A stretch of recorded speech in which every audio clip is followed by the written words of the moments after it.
This is the Truth Network. Hidden treasures of the 119th Psalm.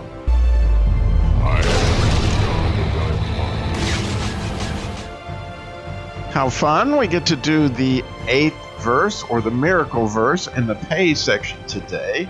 And as we've talked about, the pay is the idea of the face, or God's face, specifically in most of the verses that we've talked about.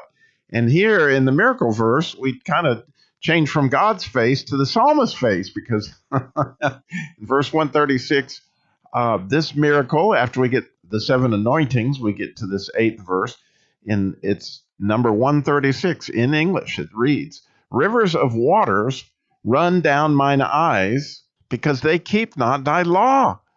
As we know, each verse of the pay section is going to start with a pay. So the word in this verse that starts with a pay is this idea of rivers. And what a beautiful idea it is when you think about it, that rivers are the face of a lot of things. And, you know, even when they talked about, like when you were going to use water for certain offerings, like you would mix with the red heifer, it would say you need to use real water. And that real water had to be taken from a river that was permanent, because the permanent rivers like the Jordan and that kind of thing are always running, but they have a lot of what they call wadis in that area, which are rivers that dry up. And so the idea was it not only needed to be living water, but it needed to be water from a permanent source.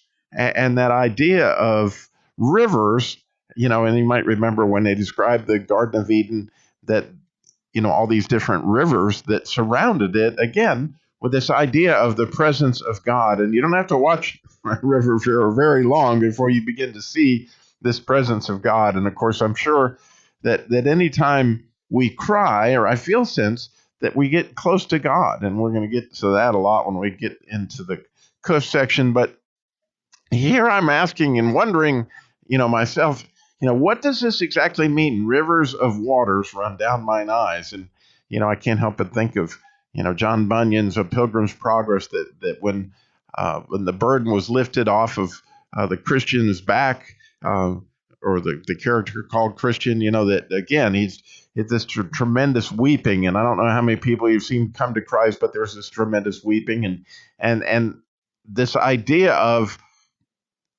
living waters coming out of your eyes is really, really cool. And it's always connected, you know, interestingly, that our eyes, when we have tears, there's endorphins that are literally life-giving that come out of our eyes. And so I don't know if in your life, if you've ever had that experience where you cried sort of like rivers. And you know, I remember when I came to Christ, and I remember crying, but the time that I think about was recently. My wife and I went to see the Chosen, the TV show The Chosen, which has, you know, been phenomenally powerful. They did a Christmas special, and it was in the movie theaters. My wife and I went to see that actually 3 times, but the first time we went to see it was especially spectacular. And you might recall that they have a lot of praise and worship that goes on before they actually share that episode of Jesus being born there at Christmas. But Brandon Lake did a song in that section called Gratitude.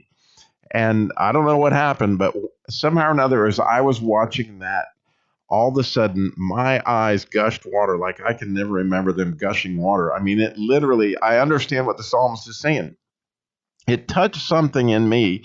And when I go back and listen to that song with Brandon Lake, I can see that here was this total humility. It was talking about that all he could give his king, you know, what gift would I have that was fit for a king except a hallelujah?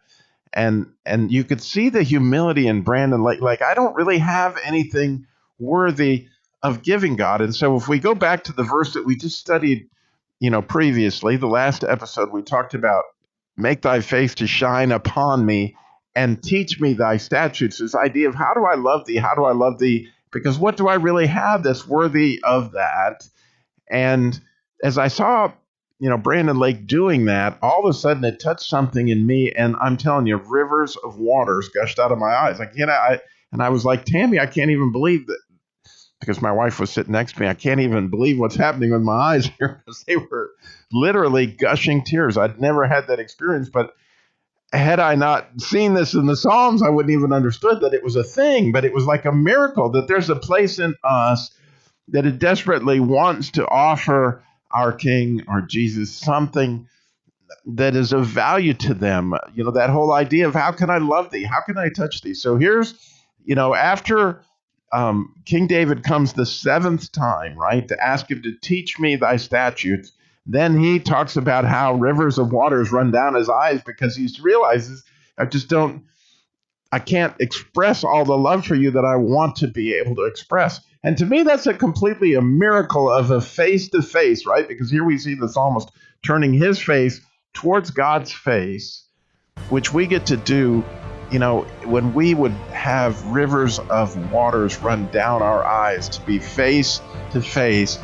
God is going to turn his face when there's rivers of waters going down your eyes trying to love him. I mean, this is a beautiful, intimate moment as we come to the, crescendo of this idea of the pay. Thank you for listening.